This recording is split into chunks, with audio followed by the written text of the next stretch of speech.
we look for answers, and when we don't like them, we want to look somewhere else. There are other times when we're not satisfied because it doesn't fit the mode of everything else we were being taught. It was like they had to break out of the mode of how they taught systematic theology in order to answer certain questions. Because I don't know how you guys were raised, but when you're raised a certain way and schooled a certain way, it doesn't matter how many years or even decades pass. If you question those things and you drift away, you will, in your darker moments or your quiet moments, you'll still have those old tendrils that creep up and say, oh, I am now going to hell, aren't I? And we have questions that are no longer satisfactorily answered by the status quo or the pet. Or it says, the sons of God came down and intermingled with the daughters of men and had children by them. And they were on the earth in those days, before and afterward.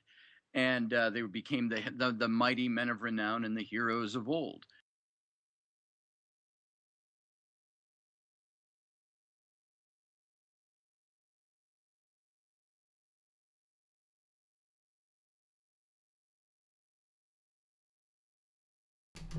Evening, folks. Tonight we're going to talk about the Nephilim. And in order to talk about the Nephilim, we have to, the Nephilim, talking about the Nephilim is it's basically a religious debate. Just a second while I got to fix this camera business here. It's basically a religious debate. Because in order to discuss the Nephilim, you have to believe that the Nephilim are real. In order to believe the Nephilim are real, you have to believe that what the Bible says and the book of Enoch says is real. That's a religious text. So you have to believe in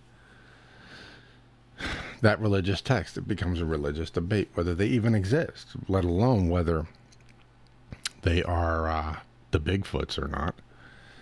So tonight we're going to do that, and I'm going to start out by, just a second here, I'm going to start out by playing a little bit of a show that I ran across a while back. And this is a guy named Scotty Allen Roberts, who he was in the ministry for a while. He's been to seminary school. He did Bible study, and he spent decades looking into the original linguistic meanings behind everything that's in the Bible, etc., and so on. And this is pretty much edited version of what he has to say about the Nephilim. There's other stuff out there that you can go out there and find that he talks about the Nephilim and other things. But for now, let's go ahead and listen to this, and then we will get into our discussion. And for you, those of you in the town hall, I cannot hear you. We will begin the town hall discussion afterwards. So here we go. I had to start with who were the parents. It says human women that were interbred with the sons of God. And so I looked into the Hebrew text on that. And in the Hebrew, it calls these sons of God the B'nai Ha-Elohim. And it means literally the sons of the Elohim, or those of the Elohim. And then I had to go back to, well, then what is Elohim? What does that mean? And when I started digging into Elohim, Elohim is one of the names for God in the Old Testament. The base Hebrew word for God being El, and Him is actually a Hebrew suffix that is tacked onto the end of a word to denote plurality. Mm-hmm. So when you look at the name of God, it's used almost 3,000 times in the Old Testament. Elohim, it literally means, by definition, God of or among many gods. And that was one of my questions in seminary. What does that mean? Yeah. I would ask myself, well, that obviously means nothing more than a singular God with a multiplicity of majesty and power. It would be as if you'd hear Queen Elizabeth saying, and we bestow on our subjects our latest edict. She speaks of herself in the plurality, a multiplicity of powers. Okay, so I found that, and I understood that. I also found it in rabbinic scholarship that it's defined the same way. But they also use the same word to define the man who had Elohim in his tent, meaning he made out of wood and copper and bronze. He would cast all these different little idols and gods. They were referred to in a plurality as the Elohim. You also have the fact that this word is both singular and plural, depending on how it's used contextually in a sentence. Now, this is where, by the way, in the book, I tell people, now, don't let your eyes glaze over. Linguistics is fun, especially ancient linguistics, because it sheds light on something. And so I looked at this and found that Elohim is a lot like our word for deer in the English language. You can say, I see a deer, singular, in my front yard. Oh, and I also see a herd of deer, plural, in my backyard, depending on the context in the sentence. Now, go to Psalm 82. Man, I almost sounded like a Southern Baptist preacher. Turn in your Bibles to Psalm 82. If you go to Psalm 82, you will find an interesting group being addressed by God. And in the English version, it says God, and it uses the word gods as plural with small g. And in this passage, you have, in the Hebrew, you have Elohim speaking. Now, Elohim, the God among many gods. And it says this in the passages, and Elohim, singular, stood in the midst of the Elohim, plural, and he, singular, said to them, plural, you are all Elohim, the bright shining princes of heaven. And then he goes to establish his superiority over them by casting judgment on them for some unspoken deed. And the way I started seeing this is a group, by the way, that's referred to as the Divine Council, and which there's not a divine council of one. And people have many times mistaken these beings for angels, when the interesting thing is that in all of these passages speaking about the Nephilim or the Elohim or the sons of the Elohim, it never uses the Hebrew word for angel, which is malach or malachi or malachim. It speaks using the Elohim, which means they are different than the angels. So the Nephilim have nothing to do with angelic beings. They have something to do with a body, a group called the Divine Council, the Bnei Ha-Elohim, the sons of the Elohim. So now you start going back in the Bible to other passages, and you look at, of course, the Nephilim story at the beginning of the flood. The Bnei Ha-Elohim descended to the earth.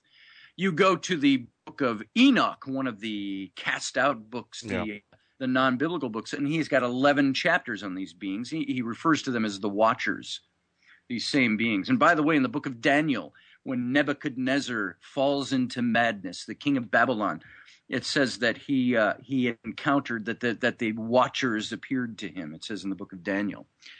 And then now you go all the way back now to in the book of Genesis, to the creation story and the Garden of Eden scenario.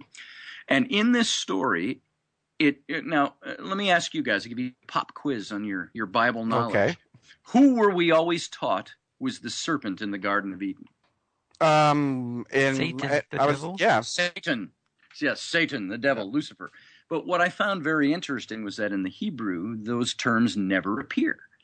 And it's not until almost 1,000 years later that one of the prophets ascribes to the serpent in the garden a very light reference to that serpent in the garden and refers to him as the devil.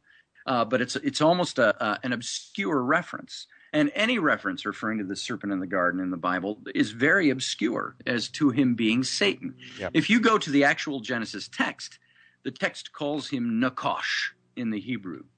Not Satan, not Lucifer, not the devil. And Nakosh, by definition, means this: the bringer of knowledge, the illuminator. Now think of Psalm 82, the bright shining one. And in Psalm 82, God refers to Elohim, this group, this divine council, as the Elohim, as the bright shining ones. And I have a working theory, which I think is not too far off, that tells me that the Bible does not teach monotheism as we were always taught in Sunday school. The Bible teaches polytheism, and that there is a chief God among them, Elohim, presiding over the body of Elohim. And so you have a pantheon of gods in the Old Testament. It's actually the Hebrew pantheon of gods, the divine council, the Elohim, over which Elohim presides. Not Jehovah, but Elohim. You know, whenever I say Jehovah, by the way, I always get a Monty Python flash. Jehovah! So sorry for that one. But you go back to the Genesis story, and you have a story of, I don't think it has very much to do with eating forbidden fruit. I think the entire story is an encoded message, something that's buried deep, and you've got to dig deep to find it. But it's all there, and it's all there in everything that happens after the fall, quote unquote.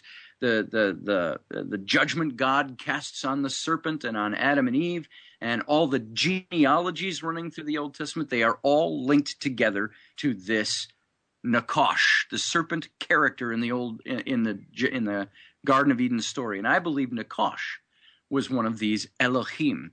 His description matches the description of the Elohim. And I believe also that the story in the Garden of Eden is about the, if you will, the tainting of the human bloodline. It is the interruption of race. And it all began at the get-go with Nakash. And I believe the story is about the impregnation of Eve by both Nakash and Adam, and she bears twin sons, Cain and Abel, Cain being the son of Nakash, and Abel being the son of Adam. And this is all right there, and I'll show you how it all ties together and how it proves itself right in the case, right in the Bible, in that passage. But when this happens, there's a couple of clues you get. Remember when the serpent says to Eve, you can eat of that tree in the garden. You're not going to surely die. And it says she looks at the fruit, and there's a couple of things it says that gives you clues to an encoded message that's deeper than the surface story. If you're a person of faith and you believe this story verbatim as fact, I can't say it didn't happen. All I can say is that it fits other mythologies out there. But Eve, when she looks at this fruit, it says she looks at the fruit then and sees that it looks tasty. It looks mighty tasty to her, pleasing to the eye. And at the same time, it says, and it also was, she also noticed that it was something that would make her wise. Now, that to me is a very huge clue that there's something more to this story. I don't know about you, but anytime I go through the marketplace and look at fruit, I don't go, wow, that piece of fruit looks mighty tasty, and it also looks like something that's going to bring me wisdom. But this is what Eve did. So there's some telling right there. And then she takes the fruit, of course, eats it, offers it to Adam. I believe this is all symbolic for not only is the mother of all humanity, by the Hebrew account, responsible for having sex with Adam and bearing her son, but she also had sex with Nakash. And there are reasons why a serpent is used to describe who his character is in this. And this is where you have to separate yourself. And anybody who's a person of faith, Judeo-Christian, or you're a believer in the Bible, don't be offended. Just simply stop for a second. Step outside the box of faith. Don't give it up, I'm saying, but just step outside to observe the story.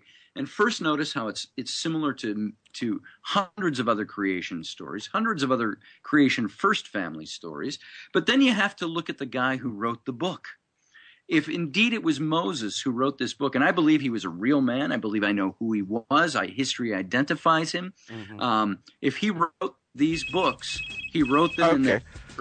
We've got to take a short break. I'm sorry to interrupt you. We're going to be back in just a half a minute, guys. We're going to continue where we left off. Scotty, are you unmuted yet? Oh, I am unmuted. Okay. There we go. Sorry about that. That's quite all right. Go ahead and pick up where we left off. I'm following along, and I'm loving this. Thank you.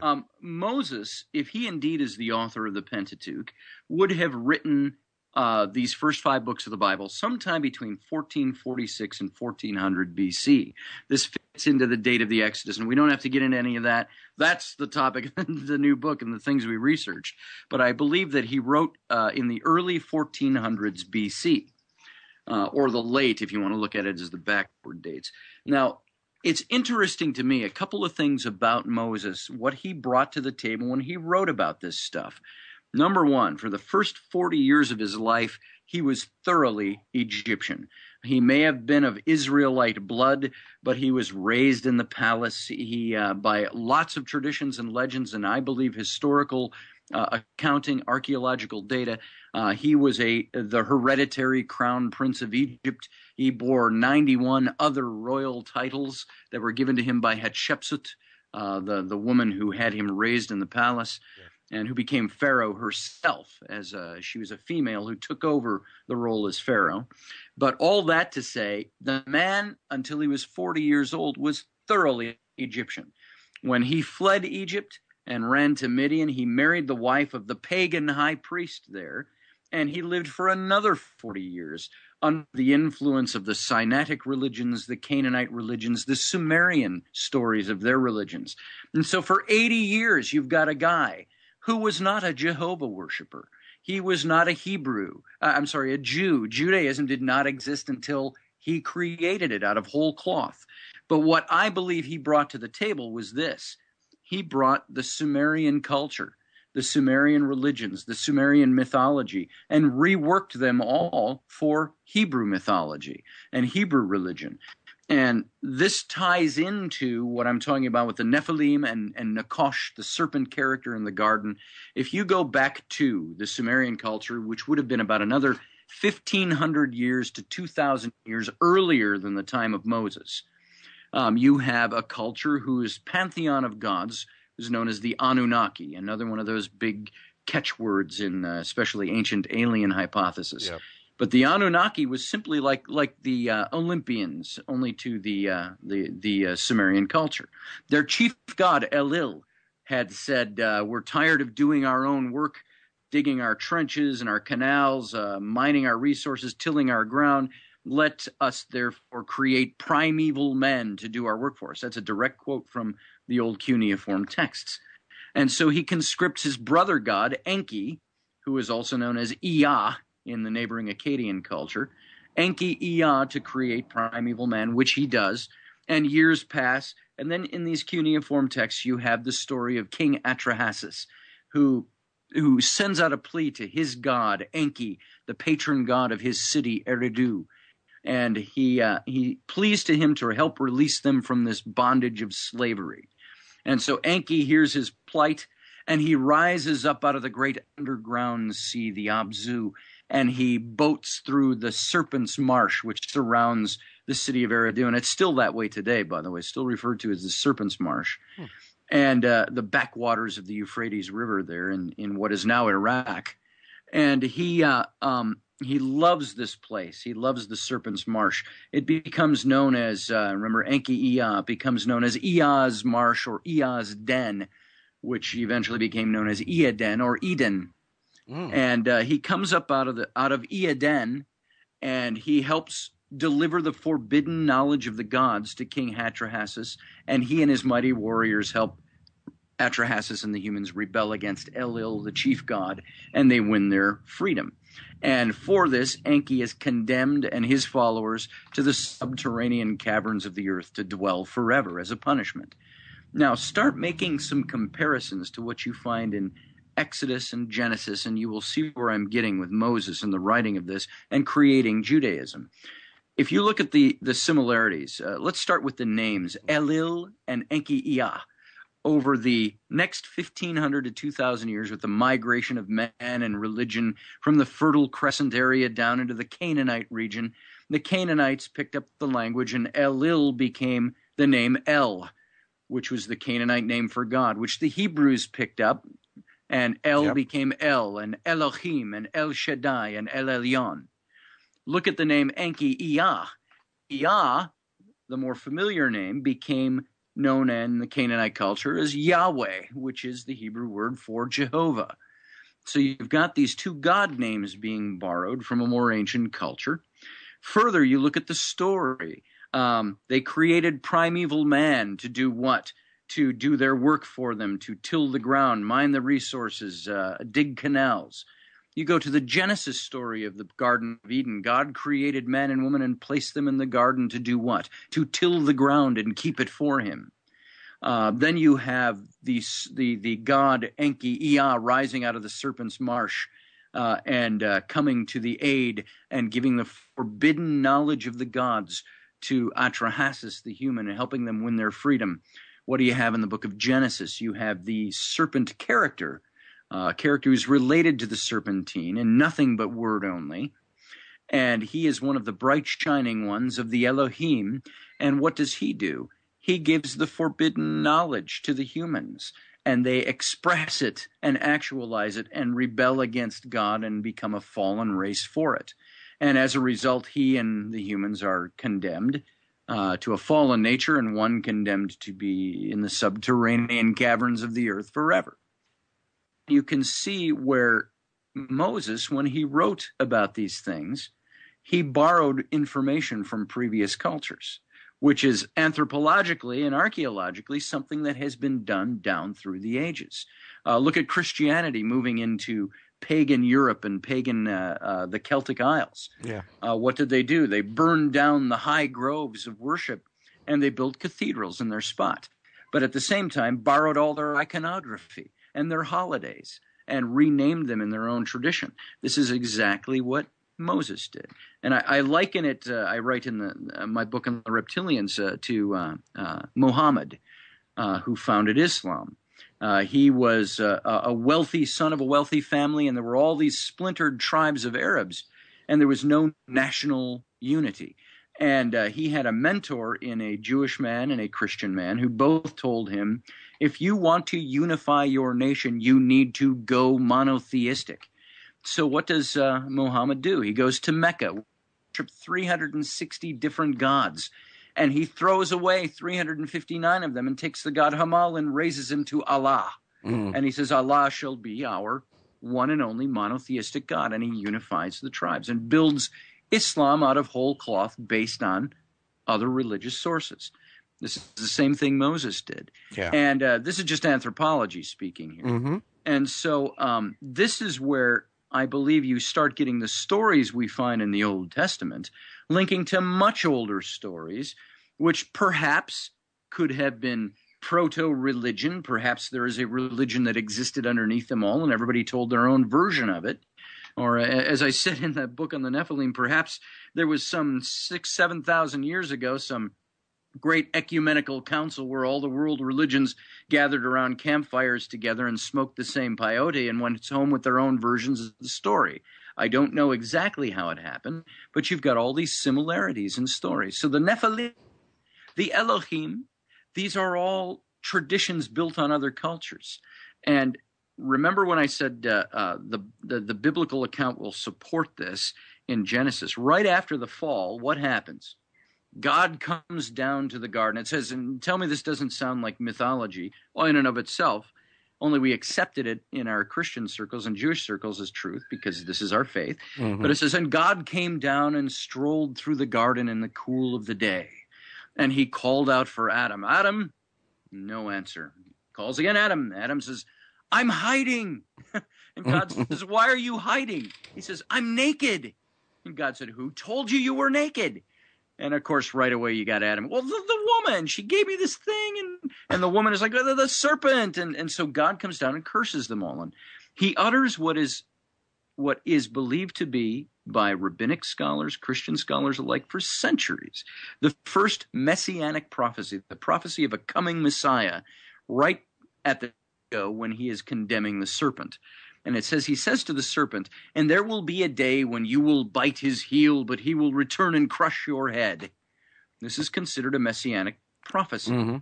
Now, the interesting thing in Hebrew or Israelite tradition, the Messiah became known as the kinsman redeemer, the one who would be one of us redeemer. As a matter of fact, if you go to church at any holiday time, you'll hear a preacher will say, and Jesus came as one of us. It's that watered-down version of the kinsman redeemer.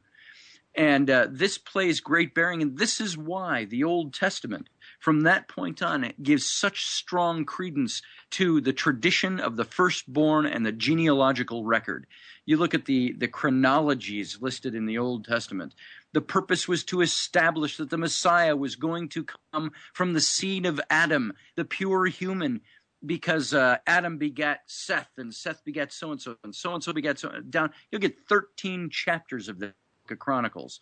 And the whole point was this, to establish that the coming Messiah prophesied about in the Garden of Eden would come from pure human blood. And it says this over and over and over again, which obviates the opposite. If you have to keep saying he's going to come from pure human blood, it means there was something else. And this is where you look at the next thing God said in the garden as he's cursing them. He says to the serpent and to Adam and Eve, he says, and there will be perpetual enmity or conflict between the seed of the serpent and the seed of the human. And he's establishing that there is a dual bloodline that has been created. And why do you think, when you look at all these chronologies, which by Hebrew tradition carries them through the firstborn, when they get all the way back to Adam, they don't go through Cain, who the Bible says was the firstborn of the twins? Why don't they go through Cain? They don't even go through Abel. Chicken scratch through Abel. He's been murdered. Mm-hmm. They go through Seth, the thirdborn. Why do they do that? Is it because he murdered his brother? No, that doesn't take away his firstborn status. They do this because Cain is not of pure human blood and therefore could not bequeath the line of the Messiah. Cain is, for all practical purposes, is the first of the Nephilim because he is bequeathed by one of the Elohim. And in the story of Noah and the Ark, you have the sons of God, the Elohim, interbreeding with women and creating the Elohim, or the Nephilim. And this is a story that I would dare say, the story of the Messiah, the kinsman redeemer through the whole Old Testament, is one that is piggybacking the story of Race Interrupted. Absolutely. Wow. And I got to just jump in here, Scotty, and ask you, I just recently... Something to keep in mind is that if the biblical tradition was built on other traditions of ancient cultures and ancient religions, even if it was a proto-religion that existed at the root of everything, you look at all the different stories in different cultures and religions of creation and of first families, and almost all of them show either the original couple or the daughter of the original couple bearing multiples, twins, triplets, quadruplets, and so on. Many of the creation story traditions have multiple births at the very beginning. And so for Cain and Abel, where the Bible does not explicitly say they are twins, I believe they were twins. It goes with religious tradition, other cultural stories, and it goes along with the story of what actually happened there. And by the way, another thing I found very interesting about that whole scenario is you see, remember in the biblical story, it says that Cain was not accepted by God because he brought the wrong kind of offering and lived the wrong kind of life and whatever, and that Abel was accepted by God. He was the righteous one. And so Cain murders Abel for this reason. But you never see conversations between God and Abel, but you see a whole lot of conversation between God and Cain. Mm-hmm. You see God warning Cain at the beginning, don't give in to sin, it's at your doorstep. You don't see him saying, Abel, watch out for your brother, he's about to kill you with that rock or that jawbone of an ass or whatever it is. And then he further afterwards, God says, where's your brother Abel? Or Abel? And Cain says, am I my brother's keeper? And God says, your brother's blood screams out to me from the ground. And what is Cable? I keep mixing the names together. What is Cain's answer? He says, where shall I go? Because wherever I go, men will know what I have done and will want to take my life. Now, by my accounting, there were only 3 people right now. There's Adam and Eve. There was Abel, chicken scratch through Abel, and there's Cain. It doesn't mention any other descendants. It doesn't mention any other children. I thought the Bible was very specific about these things. It was very vague there. And it says Cain, then God puts a mark on him so nobody will kill him. And he runs off east to the land of Nod.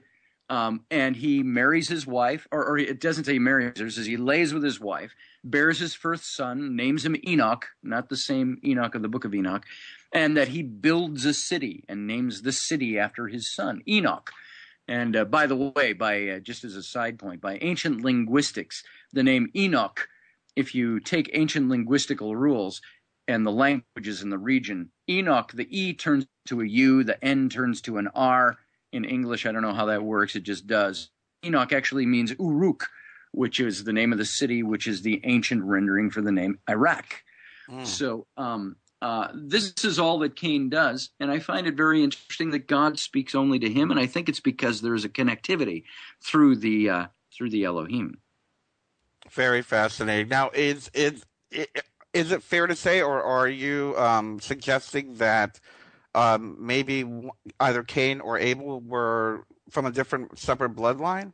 Yes, I believe Cain was of the bloodline of Nakash and Eve, and Abel was of the bloodline of Adam and Eve. And this is why they never trace the lineage through Cain. He's not of pure human blood. And this is why, and it's almost a bittersweet passage if you read it in Scripture. Remember when it says, and Adam lay with his wife again, and she bore a son, and she named him Seth. And it says she named him Seth, and it quotes Eve as saying, I am naming him Seth, for God has given me another man-child to replace my lost son Abel. And by my accounting, this is the third person born on the planet. And if she has a ton of other sons and daughters, why is it such a bittersweet passage? God has given me another man-child to replace my lost son. And then they've lost Cain. I believe Cain is of the seed of Nakash. He's one of these mixed blood. He is one of the Nephilim. And this is why there was the mark put on him. And this is why I believe it was his seed that kept progeniting the rest of the Nephilim, which it said at the beginning of the flood story. It talks about the story of the sons of God coming down, intermingling with the daughters of men, and having the Nephilim. What I find very interesting in this passage is that when you look at what does it say about Noah in the English Bible? What were we taught in Sunday school and church and synagogue? It says Noah was chosen because he was a righteous man. This is why God picked him out. He was righteous and he was pure in all generations. Now, the interesting thing that we gloss over in that is the Hebrew, which says not righteous. That's the way it was interpreted in English. It says, and Noah was a pure-blooded man whose lineage was pure in all his generations back to Adam. And that he was a pure-blooded human while the rest of humanity was tainted. Remember, the story also tells us that the flood was brought on by the wickedness of man. Well, in the Hebrew, the connotation is different. It's not the wickedness of man. It is the wickedness brought to mankind by this mixed blood. The wickedness brought to man, which tainted the human blood and made them wicked in God's eyes. And Noah was the only pure-blooded one left. Very, very interesting.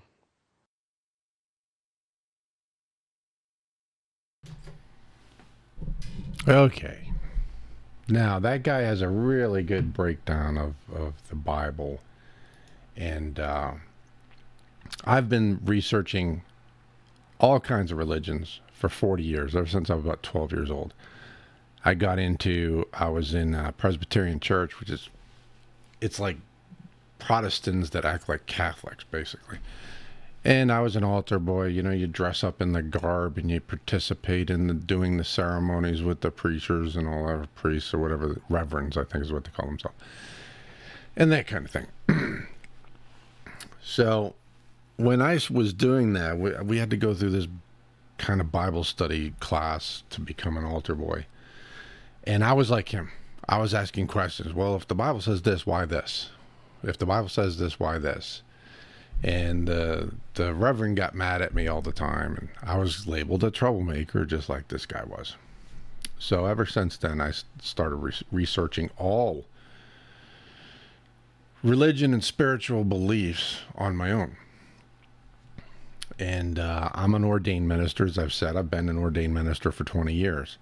And the reason I never started to practice, to preach and do things like that, is because my beliefs do not align with the typical Christian beliefs. Mine align more, I'm more along the lines of what this guy's talking about. I've read the Bible, I mean, every word, 4 times at least, I think maybe 5, I'm not sure. And I've gone through it more times than that, but literally word for word, at least 4 times. And the Bible is basically the majority, the lion's share of the Bible, especially the Old Testament, is metaphors and symbolism, like this guy talked about. And whenever I was reading it, I could tell that this was, it was almost like a fable. He was talking about, he was trying to make something that might be very complicated, very simple, as if he was talking to children. Now, you got to understand that back then, we're talking 4,000 years ago, all right? I think we were we even in the Bronze? I don't think we were. We might have just entered the Bronze Age. This is very early in human development. Most people were very simplistic. They didn't understand a lot. They were stupid, basically, compared to today's standards. So it makes perfect sense that a lot of this stuff was put into very simple terms. Now, and this is why this whole Nephilim thing is a religious debate, because it all boils down to whether you believe the Elohim. A lot of people say it's fallen angels. It was not fallen angels. It was Elohim. They didn't fall. They actually intentionally came here to mate with human females. Okay? Whole different story as what you hear out there about the fallen angels came down, and that's why these grotesque things, and that's Bigfoot. That wasn't the case. And Cain was given a mark by God so that humans would not kill him because of his history. I think if you want to believe in the biblical take on the Nephilim, then you have to believe that that would mean that the humans will not harm Bigfoot. Because if you believe Bigfoot is the Nephilim, then God would have them protected by man. Okay, so we would not harm them. We would not be able to harm them. And they would stay away from man.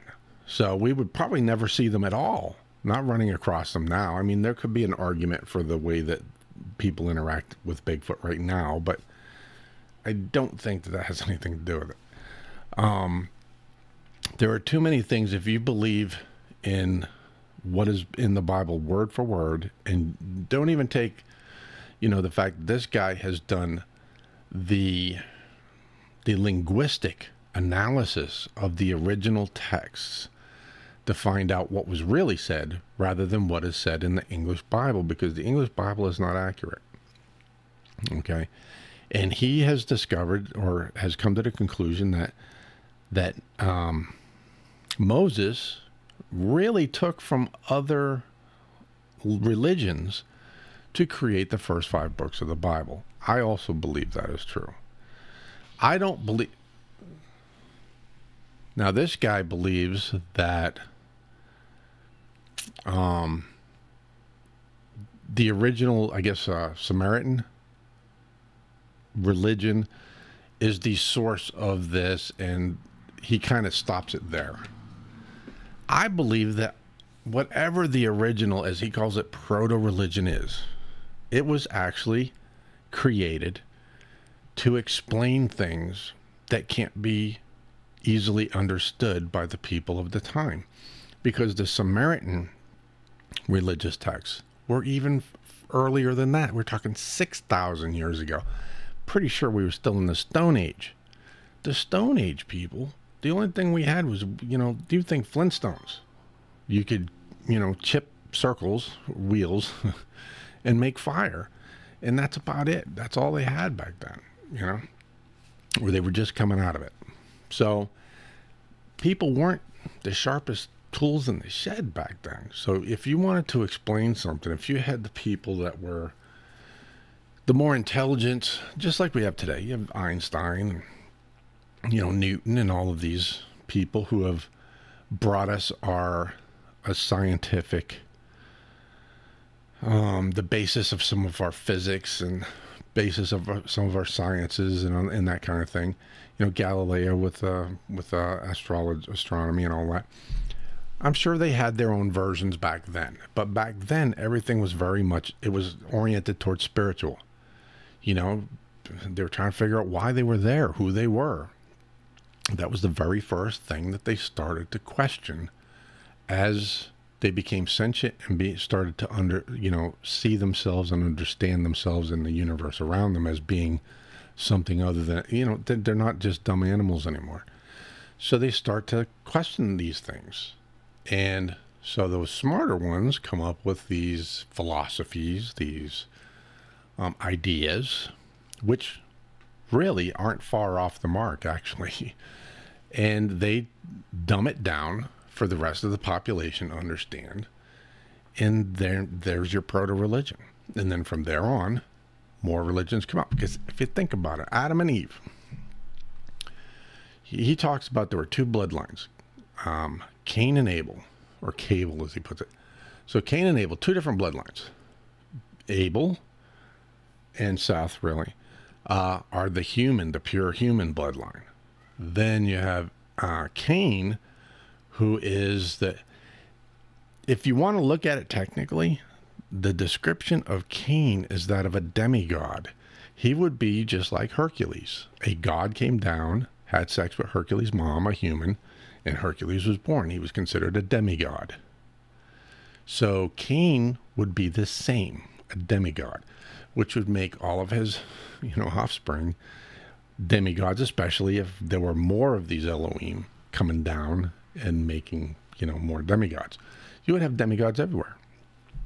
All right. And they would be, think about the legend of Hercules, which, is one religious,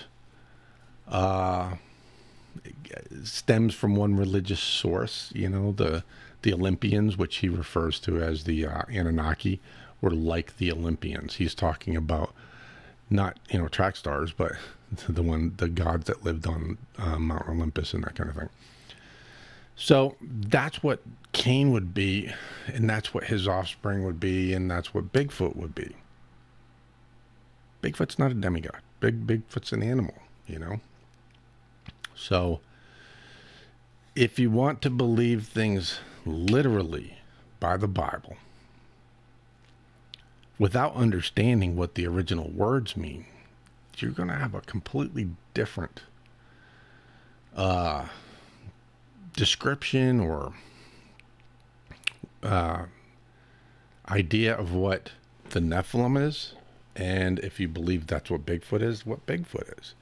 And then you're going to attribute a lot of things to Bigfoot that aren't real, If you want to believe, as this guy, he did a linguistic analysis of the original texts, and he also researched the Samaritan religions and the sources, the origins, if you will, of the original 5 Bibles and what eventually ended up being the Bible we see today. Then you would have to believe that Bigfoot is just another man. All right, but what I find interesting is that they have the two bloodlines. Now, scientifically, we are trying to figure out where's the missing link. We have humans. Humans are coexisting on the planet with another human-like lineage. I don't think that they're describing Nephilim, but it's almost like they're describing genetics, and that the origins of man were, we have a common ancestor, and there was it broke off into two branches. One branch came down here, and the other branch came down here, and this is humans. This is the people we know, and then this branch over here was someone else. Now imagine that's from 6,000 years ago. Not long before that, Neanderthal was still around. Neanderthal and other humans. So if you were trying to explain why in the world is this other human-like race out here, that's the only way. If you were a smart guy back then, you would figure it out, we had the original mother and father, and there were twins born, and one was different from the other, and that's how they came about, because they look so much like us. You know what I'm saying? I think that's kind of what some of the Bible is trying to explain science as it was discovered or understood way, way back when. And some of it's not far from the mark. So anyway, I don't believe that the Nephilim are Bigfoot. I think that there's too much. You have to believe way too much stuff in order to make that connection to me. And I just think the simple answer is probably the correct answer, and that Bigfoot is another animal, whether it be another line of human-like primate or not, I don't know. But I believe ultimately just we're an animal, they're an animal. And I believe that's the simple answer, and that's most likely the correct answer. Whether they're intelligent or not and all of that, we don't know. We won't know until we capture one. But at its basic foundation, they're just an animal. They're not a demigod. They're not half, God. They're not half angel and all of that. That's my belief. You can believe anything that you want to, obviously. This is not for me to try to argue with anybody. I presented some information, and the reason I presented all that is so that you would understand that when you're out there listening to these other stories about half angels and, the Nephilim, things are not as the things that we hear are not accurate. When you go down and you actually research things, you find out that, oh, that wasn't right. It's actually this. So you really need to take things with a grain of salt when you're thinking about the Nephilim and the biblical connection and all of that when other people are talking about it. Anyway, I'm going to go ahead and open it up to the town hall at this point. Guys, it's going to take me a minute because I can't hear you right now. I have your audio going to dev null, basically. It goes nowhere. I can't hear it. So right now I'm going to close out the YouTube show, but all I'm really going to do is put up a graphic that says the show's ending, and then I'm going to leave it there for a second, then I'm going to take it back down, and we're going to start the town hall. That just gives me a place to cut the video to make the short show video out of. So until next time, folks, y'all take it easy.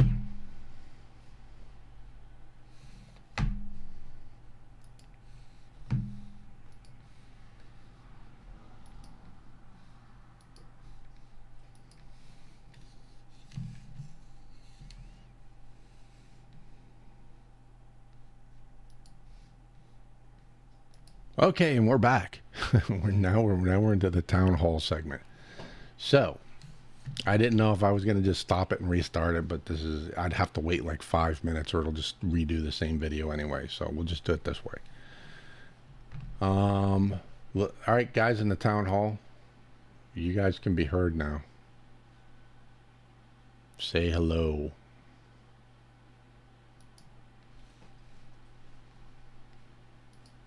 Hello. Hello, Paula. Hello, Paula. Oh, am I echoing? Hold on, let me fix my microphone.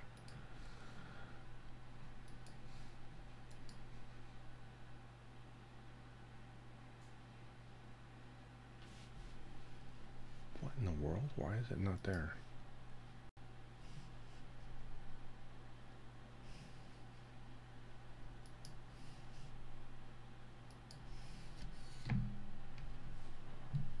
Okay, can you hear me?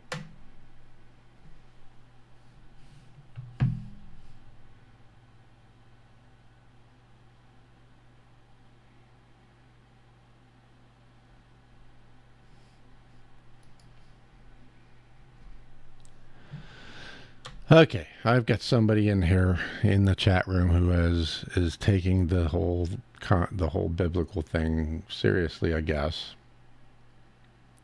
He says, I'm attacking Moses. I'm not attacking anybody. What I'm telling you is that in my research and in this guy's research, Scotty,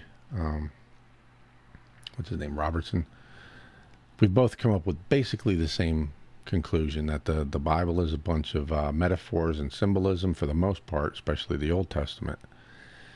And it was designed to teach people to live good, really. That's what it is. It's not a word-for-word thing, And when I used to ask questions of the reverends when I was, 12 or whatever, I was an altar boy, they would tell me, I would ask them, why does it say this? That can't be true, and this contradicts that. He'd say, well, it's really just supposed to be basically a metaphor to live good. That was from an actual preacher, priest, reverend, whatever. So, you know, those of you who don't take it too seriously, that's all.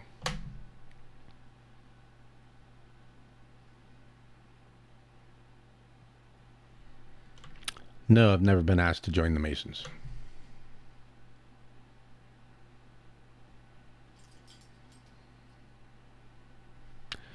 Guys, are you in the town hall? Can you hear me? I think it's turning green, so you should be able to hear me. Are y'all there?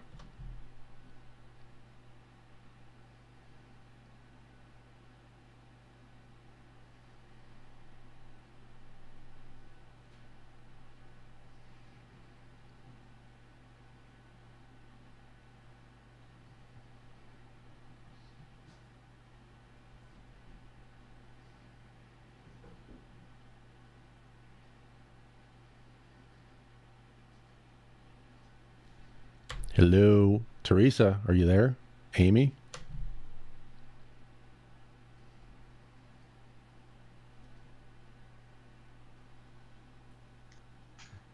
Gosh, doesn't anybody have any input here?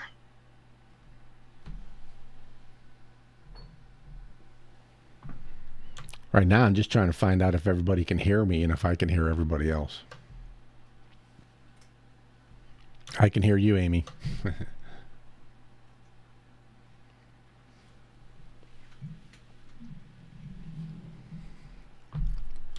See, now I have been asked, why don't I do a Nephilim show? This is why. When you talk about religion, it becomes a debate, and people don't like it. They were taught a certain way, they grown up thinking a certain thing, and they don't like hearing anything other than that.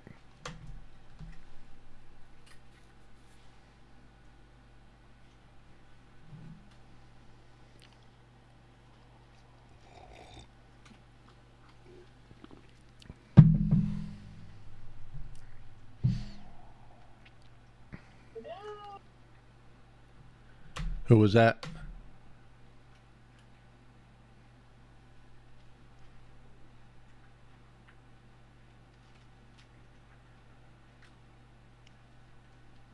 Is that Teresa? That is she. That is me. I can barely hear you. Wait a minute. I'm fixing to put my headphones on. I've got like a little JBL, looks like a Coke can, Bluetooth speaker. Maybe that's why. See, that's the other option. Everyone fell asleep listening to it.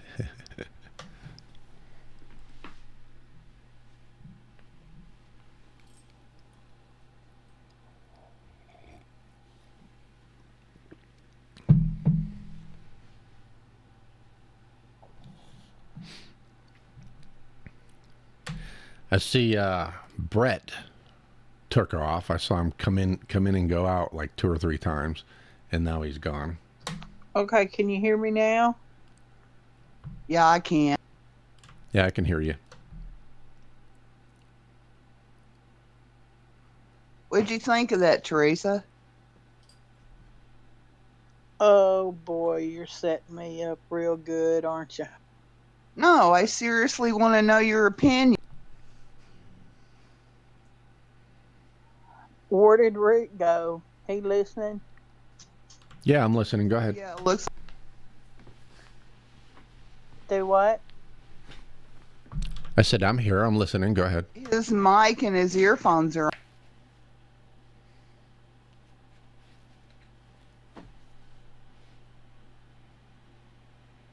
Well. All right. So you ask. So I guess I'll tell. Hope I'm not setting myself up to get upset. But anyway.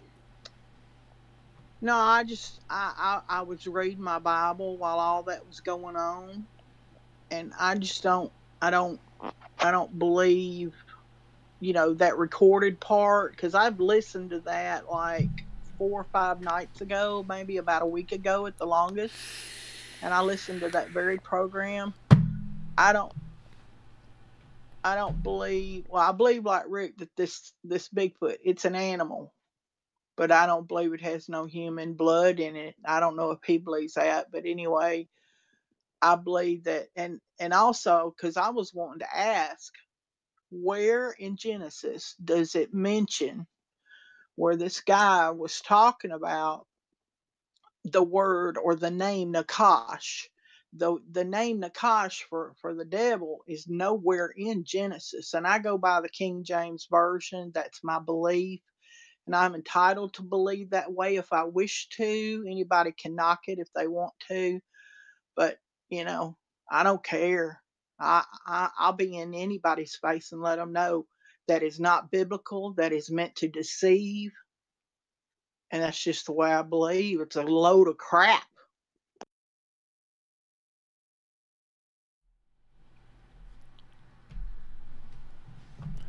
Well, see, there's the problem when you go start talking about Well, this I was stuff. raised a Christian, and I've gone to church off and on most of my life. I've never had all my questions answered. Um, some of it doesn't make sense to me, and I think a lot of Christians are that way. Um, I'm open to hearing other things that might help explain some things I don't understand.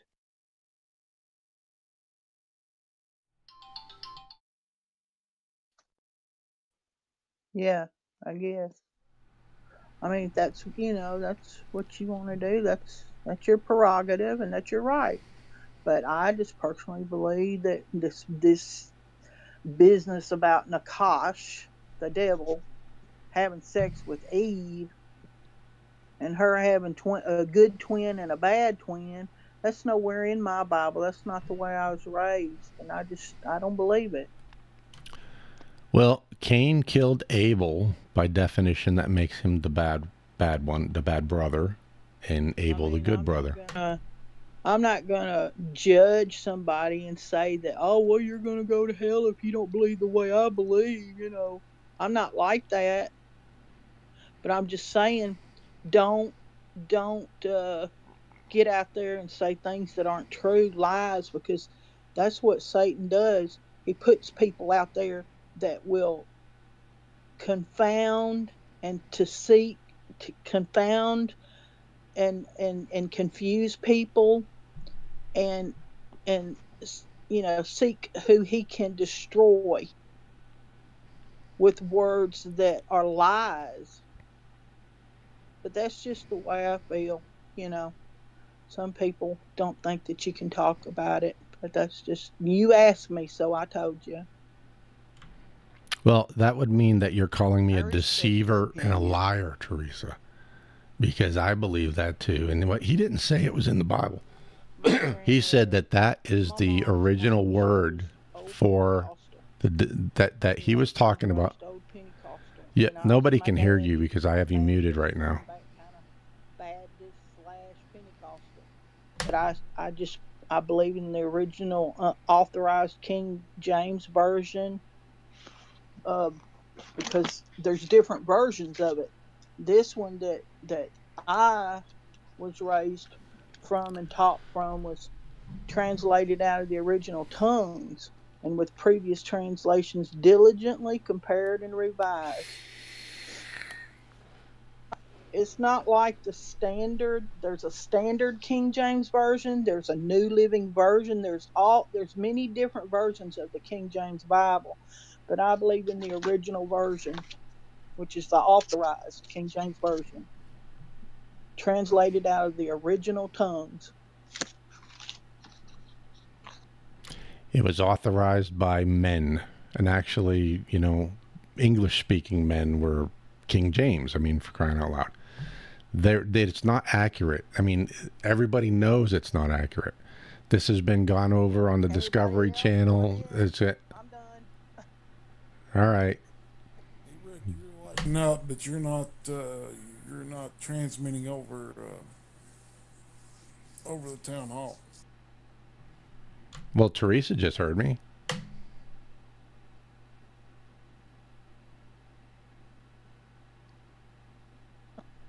Yeah, what's going on? What happened to the rest of the broadcast for the rest of the night?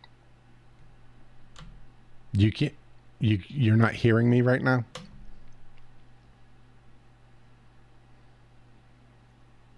He turned it over to town hall for discussion. He said he was gonna. I think I heard him say he cut that to just 20 minutes of audio on the deal. Oh, well, I mean, aren't we in town hall? Yeah. Okay, so I thought he was the moderator. So I thought he was, going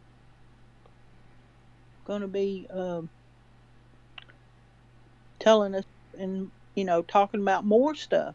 I mean, I didn't know this was, I guess it's what the program's going to be about. The Nephilim for tonight. I don't know. There's a lot of things I don't know. And I'll readily admit, I don't know. Okay, yeah, I don't know if y'all can hear me or not. I believe that Bigfoot's an animal. I just don't believe he's human. I don't. I don't know if y'all can hear me or Well, not, but I'm gonna have to lighten close out my up, but Discord I and don't hear reopen it his to see if that voice fixes like my always. audio in there.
The Holy Bible. Can you all hear me now? Yeah, to me, the Nephilim, as far as Satan, he was thought of as a being of light. That's all I know. I remember, coming up, even after I was married, or well, before I got married, and I was still going to church. I ain't been to church in a long time, but I do believe, and I do believe that I'm a Christian, even though I don't always act Christian like. My mouth gets me into more my bad language sometimes, but anyway, I just they was talking about Nakash. That it just no.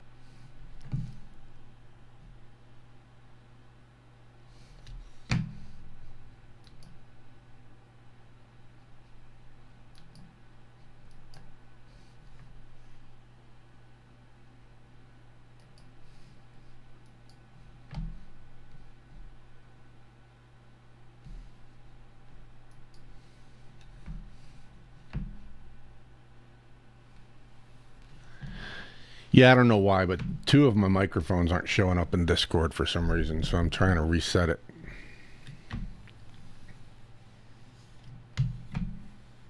One of them is the one y'all hear me on, and the other one is my webcam microphone that I use in there so that they don't get an echo.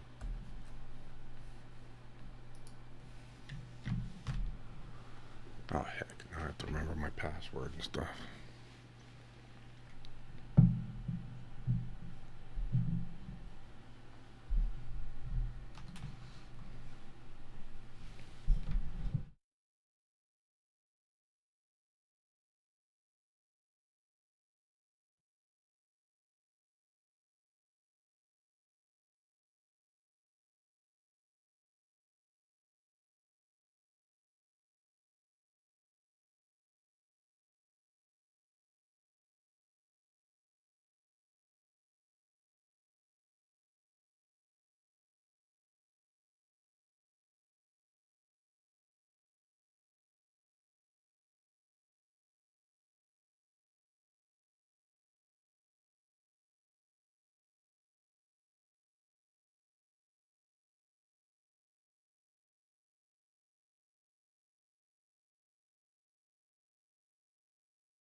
They're a form of a cult, aren't they?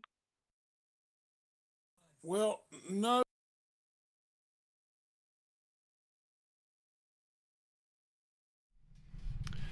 Okay, folks. One of the reasons I didn't want to go down this road is because I didn't want it to become a religious conversation.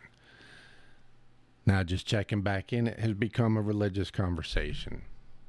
So I'm just going to close this session out. Not going to go there. This is not going to become about religion. This is about Bigfoot, period. So, until next time, y'all take it easy.